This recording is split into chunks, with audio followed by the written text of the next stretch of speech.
So the Romans ruled the world, destroyed themselves. Now here's the big part. The Roman Empire did not fall by invasion.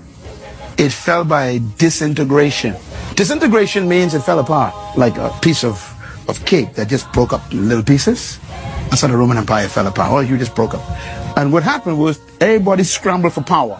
And the result was many little kingdoms. Instead of one kingdom, many little kingdoms. Let me give you some of their names. Spanian, Franco, Belgier. This is Roman kingdom. Anglo, Roman kingdom. Portugal, Roman kingdom. We know these kingdoms in English. Franco, France. Belgier, Belgium. Porco, Portugal. Anglo, Spanian. They're all kingdoms. They are all Romans. They are all Romans. So their psyche, their mentality, ingrained. We were chosen by the gods to rule anybody who don't have our traits. They were chosen by the gods to be our servants and our slaves. They are not complete divine beings like us. We are superior. So the French and the Spanish, the Portuguese and the British, Anglo, call them Anglo, they decided to expand their kingdoms. So they came to Africa, the Caribbean, and we call it colonization. Colonization is the expansion of Greek leadership philosophy. So going to Africa and bringing slaves over as merchandise was easy. Why? Big nose, big lip, dark skin, busy head, black eyes. I found 1 million servants, they say. So they come to the West. They establish their plantations, whether it is Carolina or Florida or Louisiana or the Bahamas or Jamaica or Barbados or St. Kitts or St. Thomas or St. Lucia or Guyana or Mexico. They had their plantations and they couldn't use the people they met here because they killed them out with disease. And so they went and found some divine slaves chosen by the gods to work the ground. And they brought them over on ships. And the first ones to bring them was the Portuguese. The Portuguese told the British, we found some people to work the farms. And the British said, where you got them from? They follow us. And they went to the west coast of Africa. And then the French found out. The French says, oh, let's go get some too. And then the Spanish says, oh, let's get some too. And everybody started dashing for divine slaves. Remember, divine means you were chosen by the gods. It's not racism. It's leadership philosophy. That is in the psyche of the system. Oh, I am here. You are here. Some of you of my pigmentation and millions of us here in the region because of a leadership philosophy. That's how important leadership is. If the blind lead the blind. We were being led and they convinced you. Matter of fact, if you read the writings of the oppressor, they wrote things like this. They read the Bible on you. They said, now you must be good slaves. And they gave us Jesus. You wonder why, the black Muslims and people like that rose up? Because they even used Jesus as part of manipulation. Jesus said you must be nice slaves. Then you'll go to heaven. If you go to heaven, you'll get robe and shoes. You can't get them now because we ain't giving you none. But, you get them and you get heaven. So now so the slave in the farm starts singing, I got a shoe.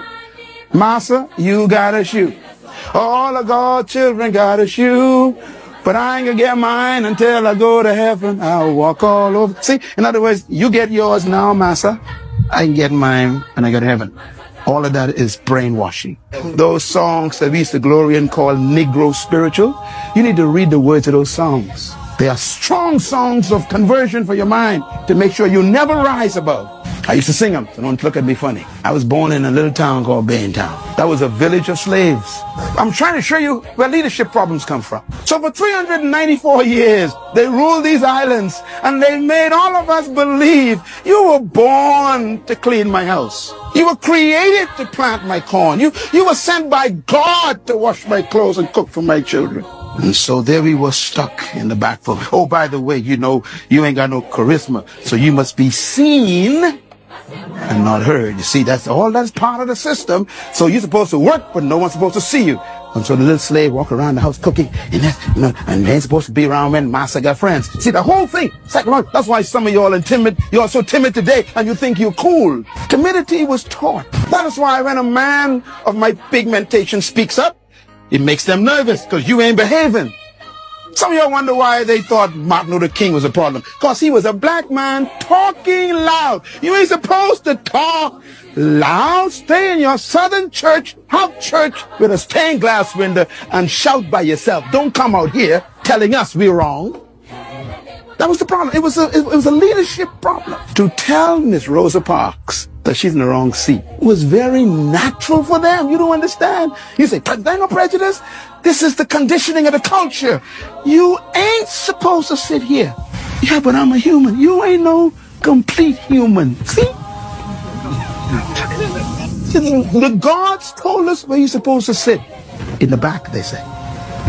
Divine assignment. I'm saying this for a reason. That is still here in the Bahamas. Yes. No matter how much school you go to, no matter how many degrees you get, no matter how much you think you know, when you come back, they tell you, you're just a smart slave. It's a leadership mentality. So now you know why Martin Luther was angry. You see why I hate oppression? Because I got the truth. I love it. I love everybody. I like everybody, you know. I like everybody. But don't you ever imagine you better than me.